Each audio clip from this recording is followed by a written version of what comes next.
এবং এই 13 তারিখে যেই মহাবিপ্লবের কথা আমরা বলছি, যেই জনগণের যেই স্রোতের কথা আমরা বলছি, যে এই অবৈধ দখলদারের বিরুদ্ধে ফুঁসে ওঠার, আমার ব্যক্তিগত ধারণা যে এটি জনগণের প্রত্যাশিত ডাককেই বাংলাদেশ আওয়ামী লীগ সাংগঠনিকভাবে বলেছে। এটা যদি আপনি মনে করে থাকেন যে বাংলাদেশ আওয়ামী লীগ ডাক দিয়েছে, বাংলাদেশ আওয়ামী লীগ বলছে আসার জন্য 13 তারিখে, আপনি ভুল, এই ব্যাখ্যাটাও ভুল। জনগণ যা চাইছে বাংলাদেশ আওয়ামী লীগ তাদের পক্ষ হয়ে রাস্তায় নামতে বলছে। এটাই হচ্ছে 13 তারিখ। 13 তারিখ জনগণের ডাক। জি। জনাব আমিনুল ইসলাম, আপনি দেখতে পাচ্ছেন যে আজকে বিএনপি নেতা সালাউদ্দিন আহমেদ বলেছেন আওয়ামী লীগের 13 তারিখের কর্মসূচি শুনে তার নাকি হাসি পেয়েছে, এমন একটি কথা শোনা যাচ্ছে। আসলে 13 তারিখে কি হবে, কি কর্মসূচি, ঢাকা লকডাউন বাস্তবায়নের জন্য আপনারা কি করছেন? ইতিমধ্যে কিন্তু গোটা বাংলাদেশে 13 তারিখকে কেন্দ্র করে একটা বলা যাচ্ছে একটা থ্রিলিং সিচুয়েশন কিন্তু তৈরি হয়েছে। প্রতিদিনই শত শত ফোন পাচ্ছি। দলের কর্মীরা ফোন করছে তা নয়, একেবারে সাধারণ খেটে খাওয়া অনেকেও ফোন করছে।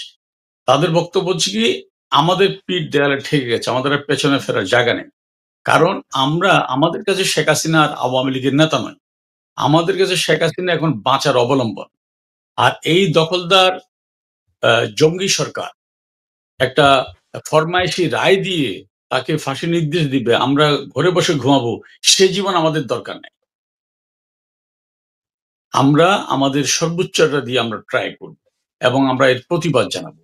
এবং আপনি যেটা বললেন যে জনাব শিলং সালাউদ্দিন যেটি বলেছেন, উনি তো অনেক কথাই বলছেন, আবার ওনাকে নিয়ে এই চিলড্রেন পার্টির নেতারাও কিন্তু অনেক কথা বলছেন। আপনার মনে থাকার কথা, উনি কদিন আগে একটা সাংবাদিক সম্মেলনে বলেছিলেন যে আওয়ামী লীগের কর্মীরা এক জায়গায় জয় বললে 1.5 মাইল দূরে গিয়ে বলে বাংলা। তো এটা শুনে আমি একটু গায়ে চিমটে দিলাম, আরে বলে কি? একটা মানুষ এত অন্ধ কি করে হয়? অন্ধ হলেই কি প্রলয় বন্ধ হবে? আওয়ামী লীগের কর্মীরা আজকে গত 15 মাসে, সুলতান আপনি দেখেছেন, একজন আওয়ামী লীগ কর্মী দেখাতে পারবেন যাকে পুলিশ গ্রেপ্তার করার পরে সে বলেছে ভাই আমি আর কোনোদিন আওয়ামী লীগ করবো না, আমি জয় বাংলার লোক নয়, আমাকে ছেড়ে দেন? একজন দেখাতে পেরেছেন? আওয়ামী লীগকে সামরিক ফরমানের মতো একটা ফরমান বলে নিষিদ্ধ করেছে। বিএনপি কিন্তু আওয়ামী লীগের 15.5 বছর ধরে 15 সেকেন্ডের জন্য নিষিদ্ধ রাজনৈতিক দল ছিল না। তবু কি বিএনপি মিছিল আপনারা দেখেছিলেন? বিশেষ করে 14 সালের পর থেকে মাঝে মধ্যে ভোরবেলা 2-4 মিনিটের জন্য একটা মিছিল করতেন, তারপরে মুহূর্তের মধ্যে হাওয়া। আজকে সেই দলের নেতা যদি বলে যে আমার হাসি পায়, ওনাকে হাসতে দিন। মানুষের কাছে তারা কোন জায়গায় গিয়ে ঠেকেছে, এটা ওই চিলড্রেন পার্টির একজন নেতা বলেছেন। এতদিন বিএনপিকে প্রথম আমরা জমজমের পানি দিয়ে গোসল করিয়েছিলাম, কাজ হয়নি, এখন বুড়িগঙ্গায় চুবাবো। এখন যাদেরকে এই লেভেলের কর্মীরা বুড়িগঙ্গায় চুবাতে চায়, সেই দলের নেতা আওয়ামী লীগের কর্মসূচি নিয়ে কি বলল বা বলল না, আমি এটা নিয়ে মোটেই ভাবিত নই। কারণ আমার শেকড় জনগণ, আমার জবাবদিহিতার জায়গা জনগণ, আমার শক্তি জনগণ। আজকে আপনি কদিন আগে দেখেছেন যে ছাত্রলীগের ছেলেরা মিছিল করে একটা বাস উঠেছে এবং সেখানে বাসের মধ্যে একজন বাবা তার সন্তানকে কোলে নিয়ে, তার স্ত্রীকে কোলে নিয়ে কিভাবে এই ছাত্রলীগের কর্মীগুলোকে পুলিশের হাত থেকে রক্ষা করেছে, এটা দৃশ্যত একটা প্রতীকী অর্থ। কিন্তু গোটা বাংলাদেশের এটা সত্যিকার চিত্র। আজকে সত্যিকার চিত্র।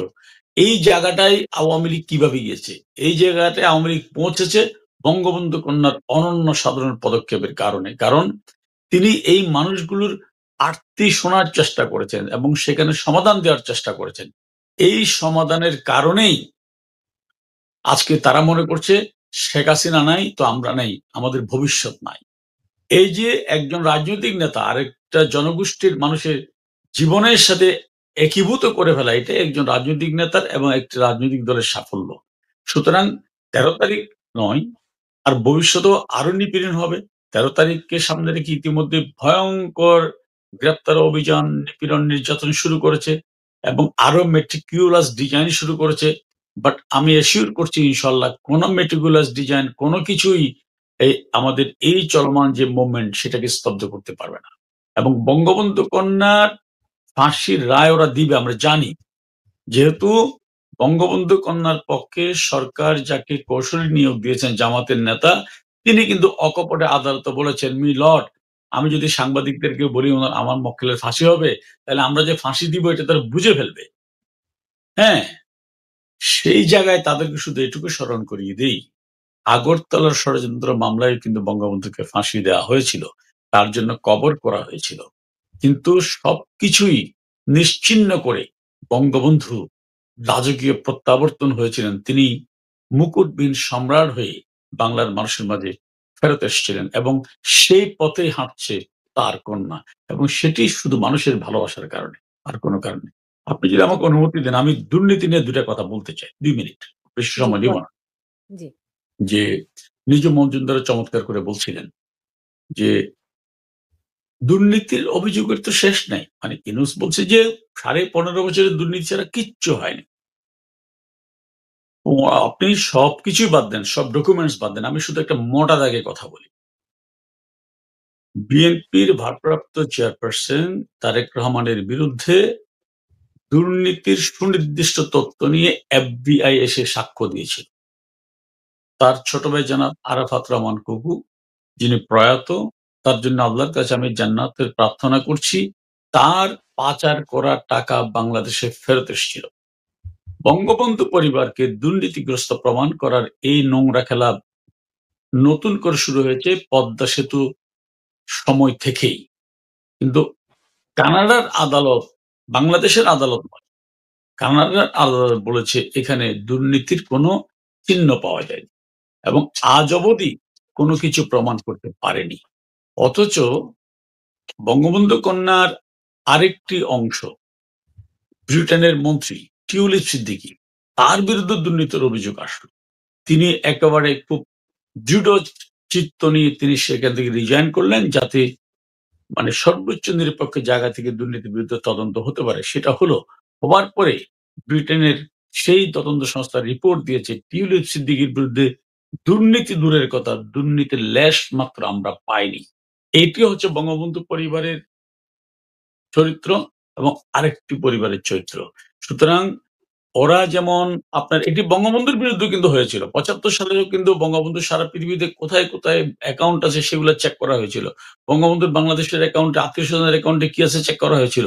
কিন্তু কিচ্ছু পায়নি। কিন্তু এখানেও সেটিই হবে। মুখে শুধু গল্প সাজাতে পারবেন, কোন প্রমাণ দিতে পারবেন। জি। নিজুম মজুমদার, আ আ বাংলাদেশের রাজনীতিতে কি এখন নতুন মেরুকরণ দেখতে পাচ্ছেন কিনা? আমি দেখি যে জামায়াতের সঙ্গে এনসিপির একটা কৌশলগত অবস্থান হচ্ছে। অন্যদিকে বিএনপি কিছু জোটবদ্ধ হওয়ার চেষ্টা করছে। তারা কি সব এই আওয়ামী লীগের আগমন ঠেকানোর জন্য এগুলো করছে নাকি অন্য ভিন্ন কিছু আছে? আপনার শেষের প্রশ্নটার যেটার কথা সেটার উত্তর খুব সহজ।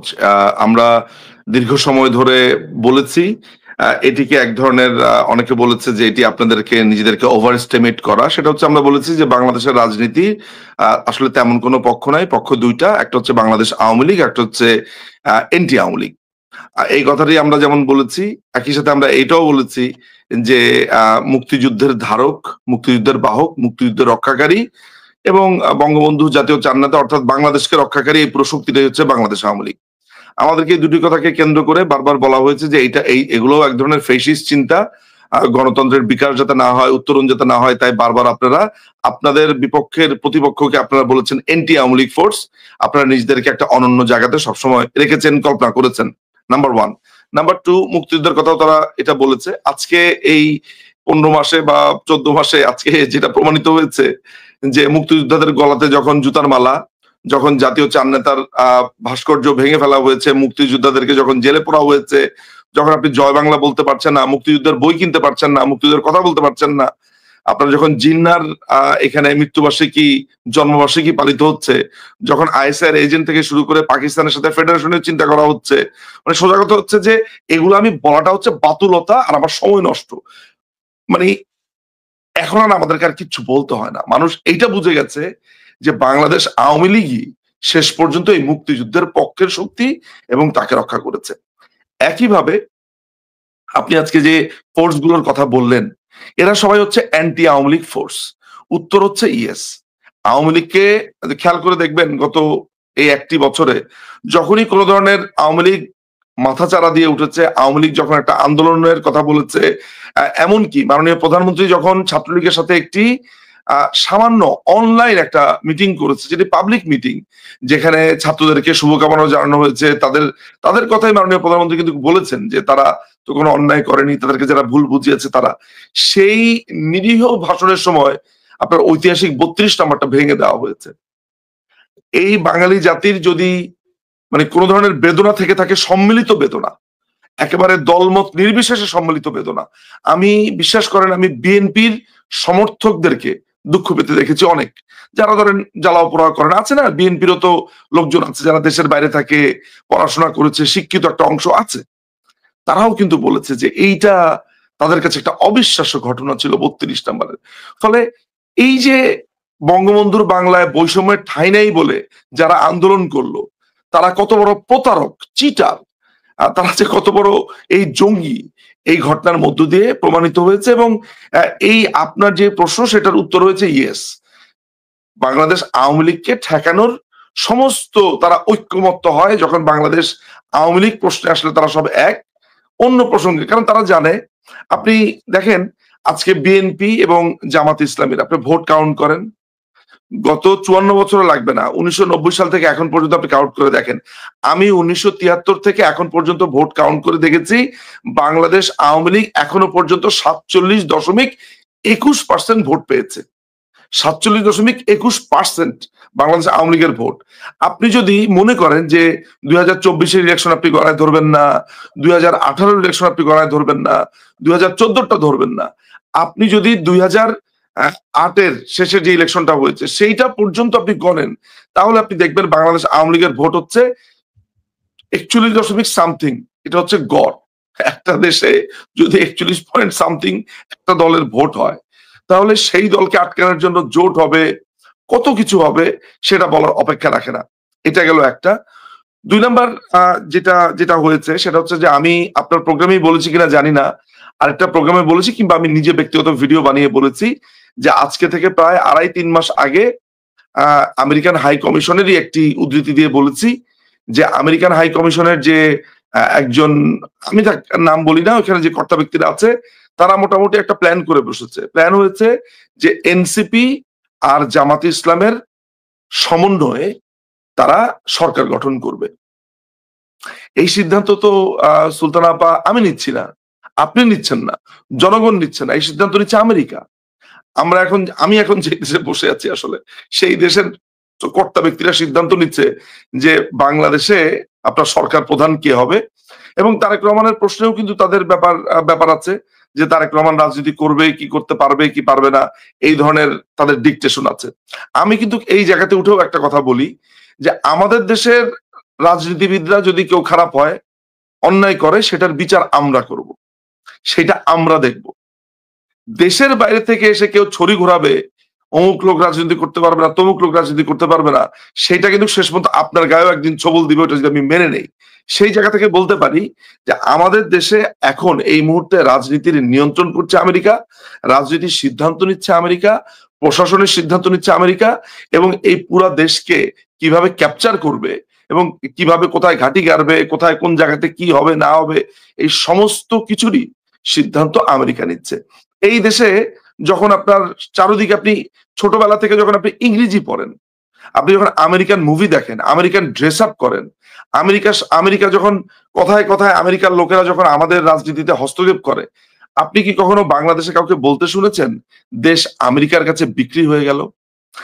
আমরা কিছু অপাংতেও, আমি বলি এখন অপাংতেই তো, এই মানুষগুলো ছাড়া কেউ কখনো বলেছি যে এই যে 16 পাতার একটা চুক্তি হয়েছে আমেরিকার সাথে, এই যে এত বড় একটা চুক্তি হয়েছে যেখানে আপনি মোটর ভেহিকেল পার্টস থেকে শুরু করে, ওষুধ থেকে শুরু করে, খুচরা যন্ত্রাংশ থেকে শুরু করে, আমাদের ইপিজেড এর কাঠামো কি হবে, আপনি কার থেকে শিপ কিনতে পারবেন, কার থেকে পারবেন না, হালাল মাংস বাংলাদেশে কোন প্রক্রিয়াতে আসবে, সমস্ত কিছু এই চুক্তির মধ্যে আমেরিকা সিদ্ধান্ত দিয়েছে। আমেরিকা যা বলবে তা। আপনি কি কখনো কল্পনা করতে পারেন যে বাংলাদেশের কাস্টমসে যে তথ্য আছে, আমরা কোন দেশে কত পণ্য আমরা আমরা আমরা রপ্তানি করছি, আমদানি করছি, এটির পুরো তথ্য আমেরিকাকে দিতে হবে। এটি আমার কথা না, এটি ওই চুক্তির মধ্যে আছে। এগুলো কি আমরা কখনো বলেছি? আমরা বলিনি। ফলে আপনি যে প্রশ্নটা করলেন যে জামাত এবং এনসিপি একটা জোট করছে, বিএনপি অন্যদের নিয়ে জোট করতে চাইছে, তাহলে কি আওয়ামী লীগকে কোণঠাসা করার চেষ্টা করছে? উত্তর এর মধ্যেই নিহিত আছে যে বাংলাদেশ আওয়ামী লীগকে তারা নিঃশেষ করে দিতে চায়। বাংলাদেশ আওয়ামী লীগকে একটা রিফাইন্ড আওয়ামী লীগ করার নানান রকমের ট্রাই করেছে, কিন্তু তারা দেখেছে যে যাদের সাথেই তারা এসব আলোচনা করতে যায় তারাই একটাই কথা বলে যে জননেত্রী শেখ হাসিনা ছাড়া আমরা কিছু বুঝি না, উনি থাকলে রাজনীতি করবো, নাহলে দরকার হলে রাজনীতিই করবো না। সিম্পল সিম্পল কথা। আর এনসিপি আর জামাতের সমন্বয়ে আমেরিকা একটা সরকার বানাতে চায়। সিম্পল। আপনি আমার কথাটাকে বিশ্বাস করতে পারেন কিংবা না পারেন, এটাই বাস্তবতা। ঠিক। এখন ধরেন আমরা তো দেখি বাংলাদেশে এখন প্রতিক্রিয়াশীল চক্রই ডমিনেট করছে। তাদেরই আধিপত্য সব জায়গায়। তো আমিনুল ইসলাম সেখানে তাহলে বিএনপিকে কি এই প্রতিক্রিয়াশীল চক্রের আ গডফাদার বলা যেতে পারে? কারণ তারাই দেখছি ধরেন এই যে ৭ই নভেম্বরের অনুষ্ঠানে দেখলাম যে শেখ হাসিনার প্রতিকৃতি নিয়ে তারা মিছিল করেছে। আওয়ামী লীগ যাতে কোনোভাবে মিছিল সমাবেশ করতে না পারে তারা বিভিন্ন রকম হুমকি-ধামকি দিচ্ছে। তো সবার উপরে এই প্রতিক্রিয়াশীল চক্রের উপর সবার উপরে কি বিএনপিকে আপনারা দেখতে পান? ডেফিনেটলি বিএনপির যে জন্ম প্রক্রিয়া, আপনি সেটা যদি অ্যানালাইসিস করেন, তো তারা তো ষড়যন্ত্রের মাধ্যমে ক্ষমতার গহ্বরে বসে রাজনৈতিক দলের জন্ম। ওরা তো ওখান থেকে বেরিয়ে এসে মানুষের রাজনৈতিক দল হয়ে উঠেনি, এবং তারা সবসময় ষড়যন্ত্রে খুঁজেছে। এবং যে কারণে আমি মনে করি আপনি বিএনপি নেতাদের গত 14 মাসের প্রত্যেকটা বক্তব্য যদি একেকটা ফ্রেমে দাঁড় করান, আপনি কোনোটাই সুনির্দিষ্ট কোনো তথ্য পাচ্ছেন না। বিএনপি মির্জা ফখরুল সাহেব বলছেন একটা কথা, উনি আবার ২ ঘন্টা পরে সেই কথা থেকে সরে গিয়ে আরেকটি কথা বলছেন। সালাউদ্দিন সাহেব বলছেন এক ধরনের কথা, মির্জা আব্বাস সাহেব বলছেন এক ধরনের কথা, আপনার মঈন খান বলছেন এক ধরনের কথা। তাহলে এটা কেন হচ্ছে? তারা যদি সুনির্দিষ্ট লক্ষ্য নিয়ে জনগণের একটি রাজনৈতিক দল হয়, সেখানে তো কথার ভিন্নতা হতে পারে না। অর্থাৎ তাদেরকে তাদের প্রভুরা যখন যেটা শিখিয়ে দিচ্ছে, তারা সেটাই বলছে। সকালে এক কথা, বিকালে এক। আমি তো মনে করি যে বিএনপি যদি এই কনস্পিরেটরদেরকে শেল্টার না দেয়, এবং যদিও তারা সেখান থেকে মানে না দেওয়ার জায়গায় কখনো স্থির থাকতে পারবে না। কারণ বাংলাদেশে আপনি ৭৫-এর পরে জিয়াউর রহমান বন্দুকের নলের মুখে ক্ষমতা দখল করার পরে তার ক্ষমতাকে মানে চিরস্থায়ী করার জন্য তিনি যেভাবে আর্মি অফিসারদেরকে হত্যা করেছেন, বিমান বাহিনী অফিসারদেরকে হত্যা করেছেন, এবং রাজনৈতিক দলগুলোর উপর পীড়ন করেছেন, এবং তাদেরকে লোভ লালসা দেখিয়ে I make politics difficult for the politician বলে রাজনীতিকে একটা কেনা বেচার পণ্যে পরিণত করেছেন। হ্যাঁ, এবং সেই জায়গায় এখনো বিএনপি অব্যাহত আছে। বিএনপি এখনো সেই জায়গাটা খুব আন্তরিকতার সাথে, দায়িত্বের সাথে সেই জায়গাটা পালন করে যাচ্ছে। তো সুতরাং আমি মনে করি না যে তারা এখান থেকে বেরিয়ে এসে কোনো সৃষ্টিশীল মানুষের জন্য, দেশের জন্য কিছু করতে পারবেন। এবং আপনি সব বাদ দেন। আপনি অনেকের দুর্নীতি, এই যে আমি আবার এখানে দুর্নীতির কথাটা আসি। যে দুর্নীতির কথা বলছেন আওয়ামী লীগের আমলে। ওকে, বিশাল অপপ্রচার। আমি শুধু একটা বিনীত প্রশ্ন, আমার কোনো তথ্য দরকার নেই। দুর্নীতি নিয়ে যারা কথা বলে পৃথিবীতে, সেই সংগঠনের নাম হচ্ছে ট্রান্সপারেন্সি ইন্টারন্যাশনাল, TI। তারা বিএনপির আমলেও দুর্নীতির সূচক পৃথিবীর দেশে দেশে নির্ধারণ করত, এখনো তারাই করে। অর্থাৎ এখন আওয়ামী লীগ ক্ষমতা আসার পরে আওয়ামী লীগের অ্যাপয়েন্টেড কোনো বা আওয়ামী লীগের গড়া কোনো প্রতিষ্ঠান কিন্তু দুর্নীতি নিয়ে কথা বলছে না। সেই TI এর রিপোর্ট হচ্ছে বিএনপির আমলে ২০০১ থেকে ২০০৬ সাল ৫ বার দুর্নীতিতে বাংলাদেশ বিশ্ব চ্যাম্পিয়ন হয়েছিল। পক্ষান্তরে বঙ্গবন্ধু কন্যার বাংলাদেশ ২০০৯ সাল থেকে ২০২৪ এই ১৫ বছরে বিশ্বের দুর্নীতিগ্রস্ত প্রথম ১৫টি দেশের তালিকায়ও বাংলাদেশের নাম ছিল না। তো সোজা বাংলায় এর অর্থটা কি? বঙ্গবন্ধুর কন্যার আমলে বাংলাদেশে দুর্নীতি কমেছিল, বাড়েনি। হ্যাঁ, তো সুতরাং এই জায়গায় এখন বিএনপি কে এখনো সেই দুর্নীতি নিয়ে কোনো কথা বলছে? জাতির কাছে ক্ষমা চাইছে? অথবা তাদের কোনো রিকনসিলিয়েশন এর কথা বলা হচ্ছে আছে? নাই। কারণ ওদের যে পলিসি সেটা হচ্ছে কি, যেকোনোভাবে একটা হচপচ অবস্থা তৈরি করে সেখানে দরকার হলে আজিজ রাজাকারকে প্রধানমন্ত্রী বানাবে, মশিউর রহমান যাদু মিয়াকে মন্ত্রী বানাবে, রাজাকার আব্দুল আলীমকে মন্ত্রী বানাবে, আবার প্রয়োজনে আরেকজন মতিউর রহমান নিজামীর গাড়িতে পতাকা দিবে। তাদের ক্ষমতা চাই, সেই ক্ষমতার জন্য তারা যে কোনো কিছুই করতে পারে। এটা হচ্ছে বিএনপির রাজনীতি। জি, জি। নিজুম মজুমদার এমনি ১৩ তারিখ কে কেন্দ্র করে আমি দেখেছি যে আওয়ামী লীগের একেবারে তৃণমূলের কর্মীরা সাংঘাতিক রকমের উজ্জীবিত। এখানে একজন একটা মন্তব্যও করেছেন যে আপনি কোথাও বলেছেন যে বিজয় সুনিশ্চিত এবং পরবর্তী করণীয় সম্পর্কে কিছু বিষয় আপনার কাছে জানতে চায়।